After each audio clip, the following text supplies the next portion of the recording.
우리가 조금 전에 죽비에 맞춰서 조용하게 있었던 시간은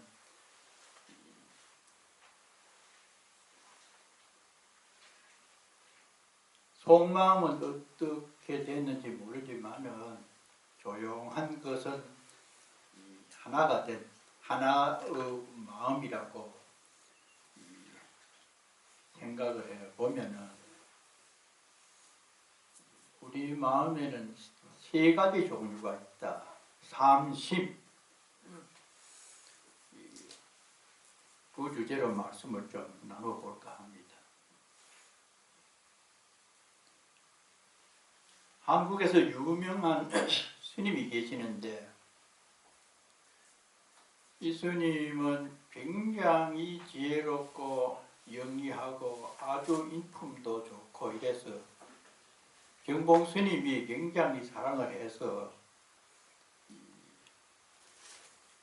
경봉 큰 스님께서 그 젊은 스님을 보고 문자 견성은 했다. 우리가 깨침에 있어서 여러 가지로 참선을 해서 마음을 모아가지고 이 살아가는 인생의 진리를 깨닫는 사람도 있고, 주력을 해서 또 경전을 보다가 그뿐만이 아니고 일반 경에는 소를 잡던 백경이가 도를 얻은 그 얘기도 있죠. 광경이라고 하는 사람인데 이름이, 그러니까 불교의 도를 깨닫는 과정이 단순히 우리 부처님 말씀을 믿어야 된다, 어떤 특정한 것을 해야 된다 이런 데 국한되는 게 아니고 무엇을 하든지 그 일에 집중을 지혜롭게 하다가 보면은 세상의 이치를 깨닫는 방법이 있다고 하는 대승적인 어떤 깨달음의 경로를 소잡는 백경이도 가능하다는 겁니다. 이것이 상당히 의미 있는 게죠.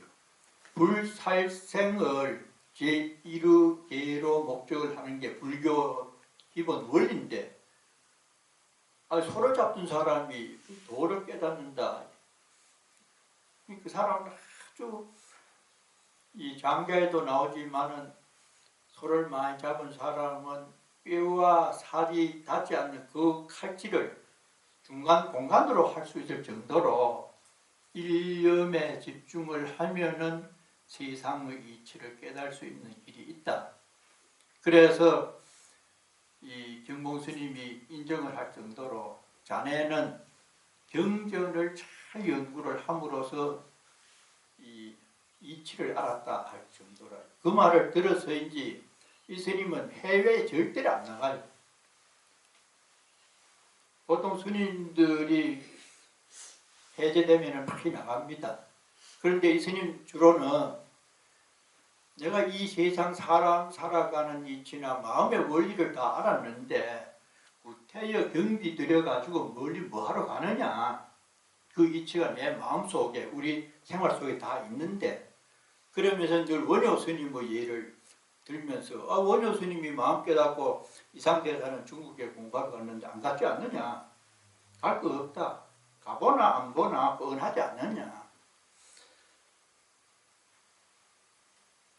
그러다가 상당한 위치에 있는 신도나 상자들이 스님 여행도 연세가 들면은 뭐 나가니까 한번 같이 가입시다. 마지막으로 혹시 언제 어떨지 모르니까 또 간청을 하고 신도가 또 용돈도 스님 거기 가서 넉넉하게 쓸쓸 시주할 돈도 드리겠습니다 하고 뭐 영향력 있는 신도 회장이나 아마 관심 원할 정도로 상주하고 그랬는가 봐. 나갈 일이 없고 뭐별 표만 하지 경비 쓰고 그래도 그렇지 않습니다. 억지로 사정을 해서 이제 태국만 안 되면 뭐 이런 데는 갈 게 없고 불교 국가인 태국을 가게 됐어요. 그래 이제 뭐 큰 스님 왔다 그랬는지 아마 그 가이드도 상당히 수준 있는 사람을 택해서 관광을 이제 다니는데 그 가이드가 한다는 말이 태국에는 세 가지 특징이 있습니다. 첫째는 국왕이 거룩한 존재로 부처님처럼 존경받는 나라입니다. 2년 전에 그 푸미콘 그 국왕이 66년 동안에 왕으로 재직하다가 88세에 별세를 했죠. 그래가지고 온 세계에 난리가 나고 태국 사람들이 울고 불고 세계 왕조 사상에 66년을 제위한 사람이 푸미콘이 유일하대요. 최고로 그분이 아마 28살인가 22살쯤이 돼야 그렇게 되겠지. 이 66년이면 88세에 별세를 했으니까.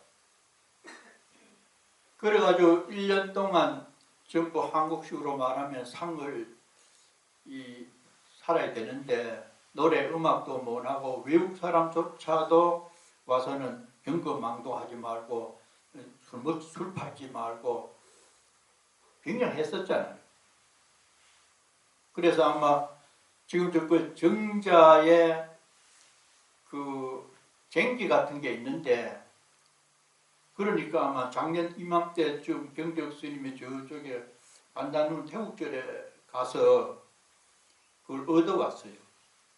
아마 참석한 스님마다 전부 그 쟁기를 하나씩 주었대요. 그 국왕 별세한 지 1주년 기념을 맞이해가지고. 그 쟁기를 왜 주느냐? 뭐 농사 짓는 것도 아니고.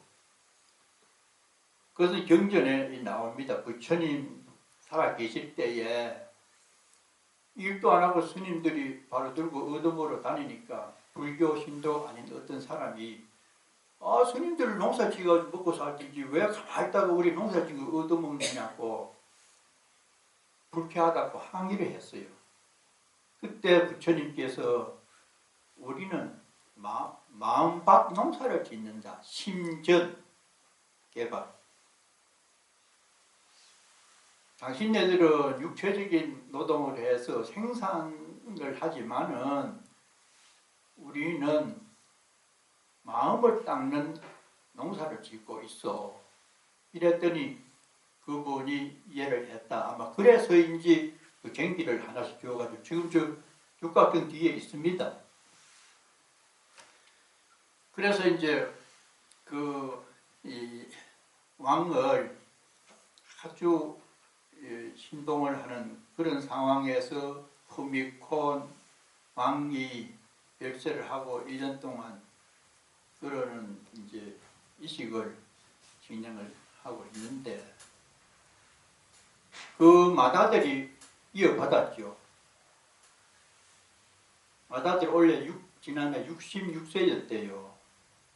푸미콘 아들이 와지라라고 하는 사람인데 그래서 작년에 그 왕 재산을 전수 인계를 받았는데 300억 달러예요. 왕실 재산이 우리나라 돈하고 30조 이상 된대요. 그 많은 돈을 왕이 마음대로 쓸 수 있답니다. 그래서 아마 여러 해 전에 반다누 스님한테 들었는데 그 왕족 주변에 있는 사람이 여기를 방문했을 때에 딴 걸 30만 평인가 그 기념으로 뭐 기증을 했다. 그런 소리 얼핏 들었어요. 그 정도로 태국에는 그 왕족이 굉장한 권한을 갖고 있는가 봐요. 북한만 뭐 군사 쿠데타 일어나도 왕은 손 못 대요. 절대적인 신동자라.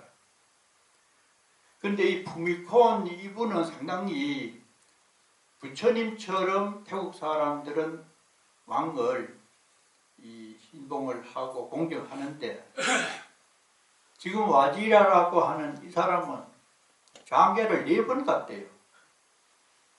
이 아주 좀 품행이 좋지 않고 어깨에다 문신을 해가지고 수통을 벗고 다니든지 뭐 홀딱 벗고 다니든지 누가 감히 말도 못하고 말도 하지 않고 그저 신망만 조금 떨어지지만은 절대적인 권한을 갖고 있는 나라가 태국 왕조랍니다. 그래가지고 유세님이 실제로 이제 그 버스를 대절해가지고 여러 대들이 관광버스가 가는데 갑자기 그 많은 차들이 전부 한쪽으로 서더랍니다. 그러니 무슨 일인고 싶으면 난리 났나. 나중에 보니까 한 10여 대 벤츠 차량이 100km 정도로 지나가는데 가이드 그 말이 왕족 중에 한 사람이 탔기 때문에 모든 차량이 정지를 하고 지나가도록 배려했다 이러더래요. 그 정도로 절대적인 왕족을 부처님처럼 모시는 부처님으로 아마 생각을 하는가 봐, 그 왕을. 그래서 이 지난주 신문에 보니까 세계에서 가장 관광객이 많이 방문한 곳이 방콕이라. 한 3,300만 명인가. 그리고 우리나라는 10위더라고요. 호주는 한 3위든가. 우리나라도 상당해요. 500만 명인가 850만 명인가 이 해외에서 방문할 정도로 상당한 관광객이 왔는데 태국이 세계 관광지로서는 최고로 좋대요. 그만큼 이제 물가도 싸고 이 볼거리가 많은가 봐요. 그 다음에 두 번째는 승려들을 굉장히 존경하는 나라다 이러더래요. 그런데 이제 배를 탔는데 사람이 많아가지고 뒤에는 푹푹 이래가지고 앉을 자리도 없는데 스님들 둘이 탔는데 태국 스님이 앞에 널널하게 뚝 앉아가지고 사파는 젊은 스님이 그래서 야 정말로 스님을 저렇게 배를 하고 존경하고 있구나. 그거를 절실히 느끼면서 자기가 속으로 나가봐도 뭐 보고 들으나 뭐 그게겠지 생각했는데 실제로 보고 느끼는 것도 굉장히 중요하겠다 이런 생각을 했답니다. 그러니까 우리는 주로 이제 뭐 집에 앉아서 그런 생각이나 나름대로 그렇게 하기 쉽지만은 현장에 가보면은 나름대로 또 느낄 게 있다는 것을 자기가 느끼고 가끔 밖에 좀 다른 나라 사람들이 사는 것도 보았더라면은 내가 법문하는데 조금 도움이 되지 않았겠나 하는 후회감도 들더라는 그런 말을 들었어요. 그 다음에 세 번째로는 태국이 자본주의 사회 국가다 그러더래요. 그래가지고 가는 곳마다 가보면은 뭐를 사락하고 뭐 팔고 뭐 하여튼 그 태국 중심에 가면 난리잖아요. 국수 같은 거 해놓고 뭐 아주 활발하게 뭐 사람 여기저기 가나 사고 파는 것이 그렇게 성행을 하는 그런 모습을 보고 자본주의 사회가 상당히 발달된 곳이구나. 국왕이 존재를 하고 절대적인 권한, 승려를 그렇게 존경하고 자본주의 사회가 활성화되어 있는 곳이 태국이라는 것을 이제 느꼈다고 그러는데 여기서 그 스님은 하나의 마음으로 가나 오나 다 비슷하겠지 사람 사는 곳에 이렇게 생각했는데 가서 듣고 보니까 두 가지, 세 가지 마음이 일어나더라. 그런데 이제 그 가이드가 아마 불교 신도가 많이 갔는지 불교에 대한 것을 많이 이렇게 단체로 갔는가 봐. 그런데 태국 스님들이 저렇게 존경을 받는 대신에 제일 무서워하는 게 뭔지 압니까? 이러더래요. 그리고 아무 대답도 못하고 있으니까 그것은 바로 여성입니다. 만일에 여성과 어떤 문제가 생기면은 완전히 어떤 스님이 여기 있는 스님도 축출을 당해가지고 무슨 문제가 있어가지고 태국에 들어가도 못하는 그 스님도 있어요.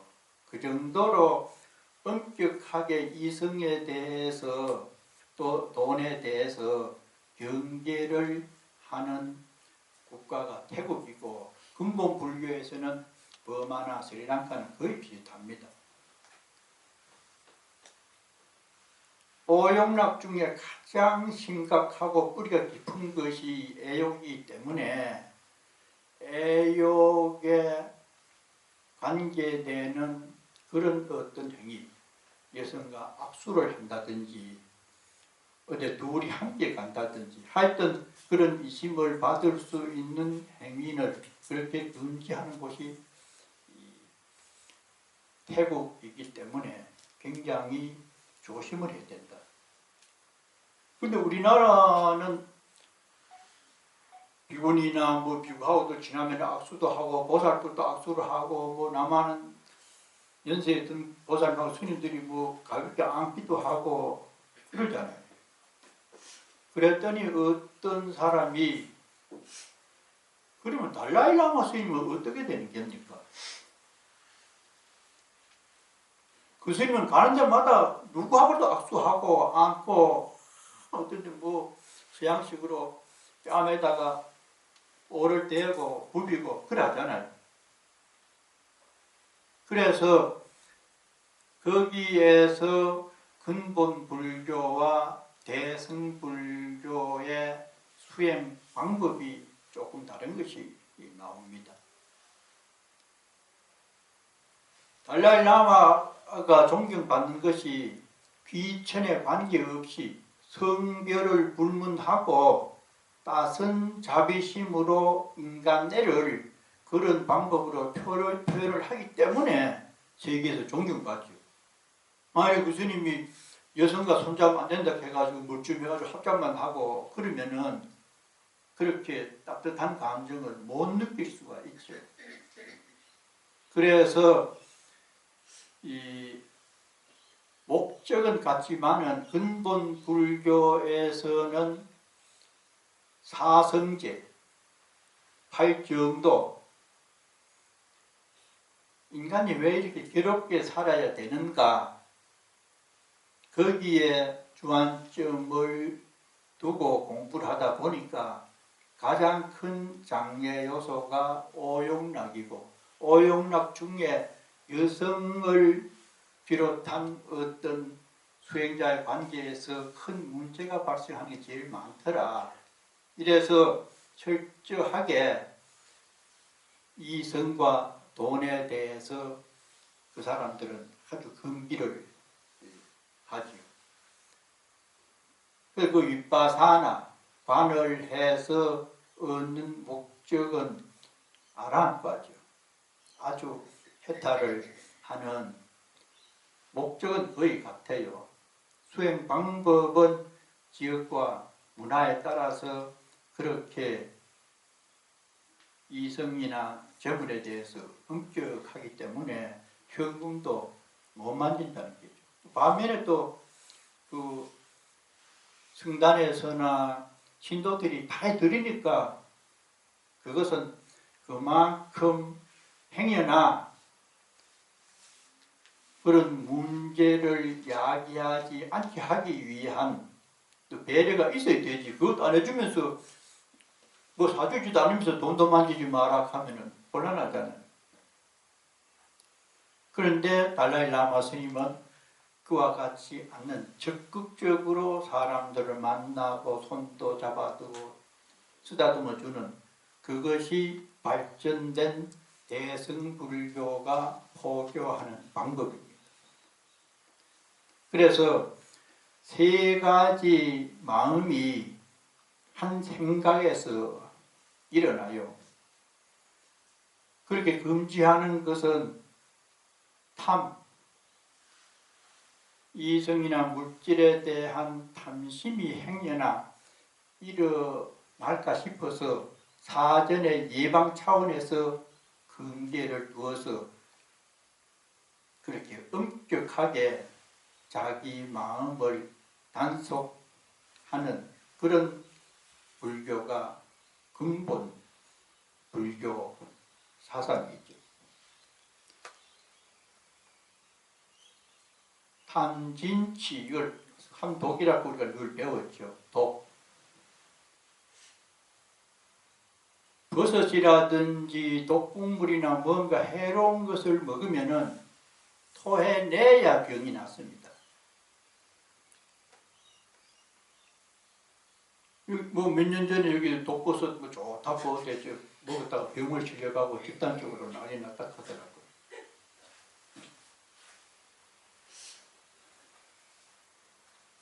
그런데 우리는 이물질로 인해서 위장에 동물이 들어오면 토해내야 되는데 이 독한 마음은 뱉어내지 못하고 늘 마음에 갖고 있는 게 이게 문제라. 탐.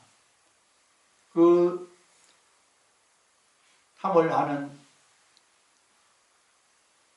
그 내용은 주로 이제 5가지 그런 명제라든지 뭔가 자기 중심적으로 더 취하고 싶어 하는 이 입차적인 마음이고, 또 살다 보면 그걸 안 할 수가 없어요.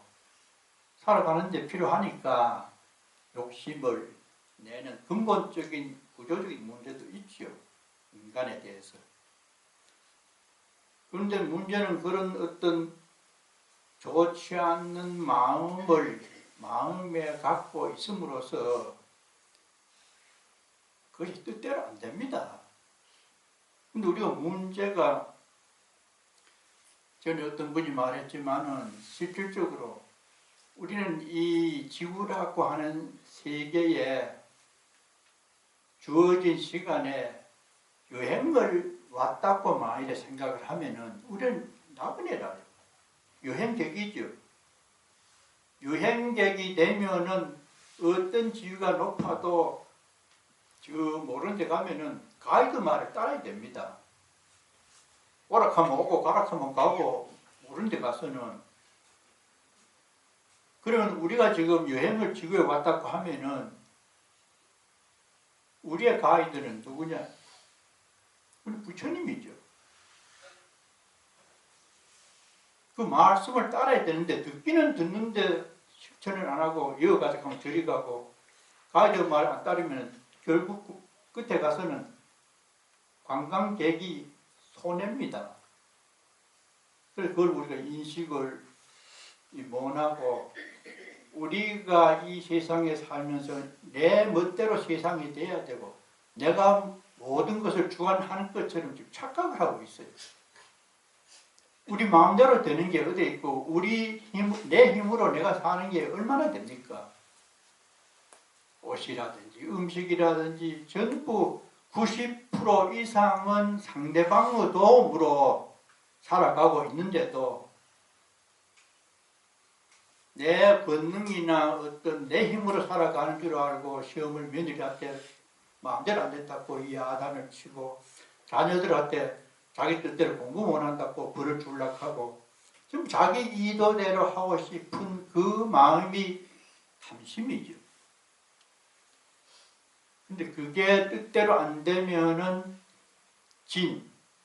미운 생각이라는 본래 진짜가 화를 내는 것은 내 뜻이 상대가 이해를 못한다든지 실천을 안 할 때에 미운 마음이 일어나거든요. 그럴 때만이라도 내가 왜 이렇게 자식을 또는 친구를 미워하지? 상대를. 그렇게 했을 때 내 마음이 편한가? 또 상대가 어떤 반응을 보이는가? 가정에 어떤 기운이 생겨서 뭔가 찝찝한가? 이런 것을 가이드가 시키는 부처님 말씀을 인용해서 바라보면은 그걸 반조락합니다. 돌이켜서 비춰보는 것. 돌이킬 반자, 비출 조자. 그런 데에 무작정 상대방을 향해서 미운 마음만 커져요. 왜 내 말 안 듣고 지멋대로 하고 저럴까? 반성은 안 하고 상대를 위험은 하다가 보니까 전부 그 쌓입니다. 진.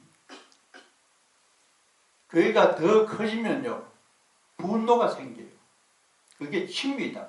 탐진칙했을 때. 더 미움이 응고가 되면은 분노와 미움은 상당히 다릅니다. 미운 것은 이거 밉지만은 뭐 밥이라도 해줘야 되지. 어제 저희가 내외간 싸웠는데 꼬라지 보기 싫지만은 뭐 출근하도록 한술 해줘야 되지. 미운 감정은 동거를 할 수 있을 정도의 상태입니다. 밉다. 에이구, 오늘 몇 보기 싫으면 뭐 나갔다 오고 그럼 조금 덜해지고. 그런데 그것이 더 커져서 분노가 생긴다. 내외간에. 그렇게 되면은 저 인간 어디 가서 죽어도 가지 않겠다. 차라리 죽어버렸습니다. 분노의 감정은 굉장히 격합니다. 그래서 그렇게 되기 전에 부처님의 말씀을 응용을 할 수 있는 지혜력이 있어야 되는데 그렇지 못할 수가 많다는 겁니다. 분노까지 가면 안 돼요. 그것이 살인으로 드러나고 굉장한 어떤 폭력으로 폭발을 하고 그러잖아요. 그래서 그 세 가지 잘못된 마음을 다스리려면은 또 다른 삼심이 필요하다. 비지원, 대승불교에서는 수행하는 목적이 세 가지 마음을 응용해야 된다. 우선은 자비심을 내야 된다. 자비심. 누구라도 나 자비스럽게 상대에게 대하고 싶지만은 이미 탐심이나 여러 가지 잘못된 꼬인 마음이 내 마음에 있기 때문에 그게 잘 안 되는 게 문제지요. 뜻대로 되면은 좋죠. 그래서 부처님 말씀을 주력이나 참선이나 자꾸 이렇게 응용을 해서 비추어 보고 노력을 하면은 그런 것이 적어졌다는 없어지기도 한데 그냥 그대로 자기 중심적으로 밀고 나가다 보면은 자꾸 그 마음이 커지게 돼요. 그래서 우리의 마음이라고 하는 게 우리 한 생각처럼 느껴지고 마음이 하나인 것처럼 생각하지만은 굉장히 가닥이 많습니다. 보통은 8가지 마음이 있다고 하지만은 큰 것으로 보면은 반야식명 할 때 조견, 오온, 계공 확실히 잘 생각해 봐야 된다. 오온이 비었다고 하는 것을 오견은 색, 수, 상, 행, 식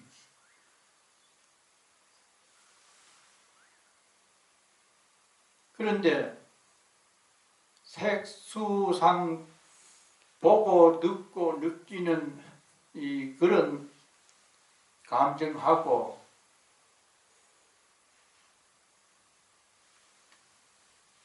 그거는 눈이 없으면 못 보고 귀가 없으면 못 듣죠. 보통 눈과 귀와 코와 혀라고 하는 감각기관으로 어떤 것을 보고 느끼고 하는 이 생각인데 그거는 나타난 대로 알아차릴 뿐이라요. 저거는 나무다, 물이다. 그 자체로 의식을 하는 것이 우리 몸뚱이와 몸뚱이에 달린 기관으로서 그렇게 알아요. 오온, 색은 몸이고 수상행식은 감정이죠. 나타난 대로 판단하는 거. 이거는 100불짜리다, 50불짜리다. 거기서 끝나요. 그쪽으로 가면 무색성향 미촉, 그 무의식계, 의식조차도 없다. 안입이 설신 이라고 하는 것은 어떤 감각을 통해서 직접 물질을 맛보고 맛을 아는 거 아니고 정신세계에서 일어나는 정신작용이잖아요. 의식, 이지.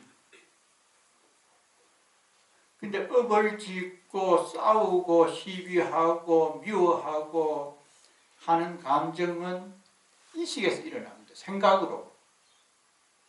무지와 저는 못된 행동을 하기 때문에 내가 미워한다 하지만은 행동 보는 거하고 미워하는 마음은 달라요. 보는 거는 보이지만은 미워하는 거는 의식이라고 정신세계에서 일어나요. 그걸 육식이라고 하는데 업을 짓는 주체는 그 생각이에요. 마음속에서 일어나는 여러 가지 분별을 하면서 좋고 나쁘고 이익되고 손해되고 이런 생각이 선행도 하게 하고 악업을 짓게 하기도 하는 원인입니다. 육식이 보편적으로 우리에게 응용되는, 적용되는 그런 마음이죠. 그런데 그 밑에 칙식이라는 게 있어요. 칙식, 인식론에. 그건 항심사량이다. 요 칙식일은 항상 사량, 뭔가를 계속 생각을 하는데 뿌리를 두고 있는데 주로 내용이 내가 최고다라고 하는 생각이 뿌리하고 있는 게 칙식이에요. 내가 제일이다. 은근히 때로는 아이고 나는 뭐 돈도 없고 생기도 그렇고 뭐 이래 해도 그 마음 바탕에는 내가 그래도 괜찮은데 내가 상당하다고 집착하는 마음이 칙식인데 주로 자기를 중심으로 한 고집, 모든 것을 내라고 하는 상황에서 상대를 바라보면서 상대는 별것 아니다. 이런 의식이 마나야식이라고 하는 칠식이 육식을 분별을 하게 하는 힘을 받쳐주고 있어요. 층층으로. 그 다음에 제8 아레아식이라고 하는 인식은 아주 그 밑바닥에 있는 모든 생각을 경험하고 보고 드는 모든 것을 받아들이는 창고 같은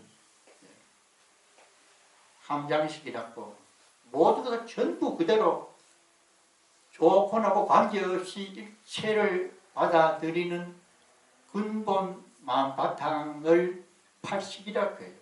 그래서 부처님 말씀에는 한 마음 같지만은 그렇게 8가지 종류로 층층이 켜켜이 쌓여 있는 것이 우리의 인식 구조이기 때문에 그 마음을 잘 바라보아서 밑바닥 마음 무의식계까지 내가 바라보고 무엇을 잘못했는지 잘했는지 어떻게 하면 평화로운지 괴로운지 이런 것을 파악을 하면서 거기와 떨어져서 지혜로움으로 생활할 때에 진짜 행복을 느끼게 된다. 그래서 반조가 필요하고 그렇게 되면은 자비가 나옵니다. 비지원 삼심입니다. 자비. 이거 내 말 안 들어가지고 저렇게 미운 생각이 나더니만은 내가 많이 기도를 해보고 세상을 살고 이제는 머리도 휘고 병원에도 가서 수술도 몇 번 해보고 애기도 키워보고 하니까 아이고 저렇게 미운 대상이 아니라 내가 사랑해주고 아껴야 될 며느리인데 그동안 내가 왜 저렇게 며느리를 못 살게 굴었던가. 아이고 내가 참 허물이 많네.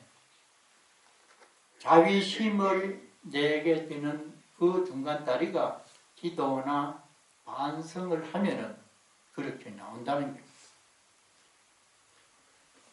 그 다음에 지혜로, 비지.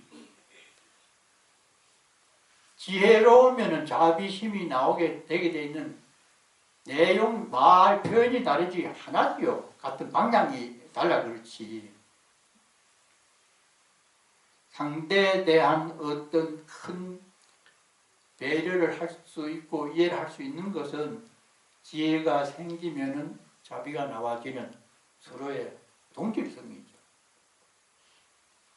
그렇게 되면 그 다음에 원력이 있어야 돼요. 자비지원.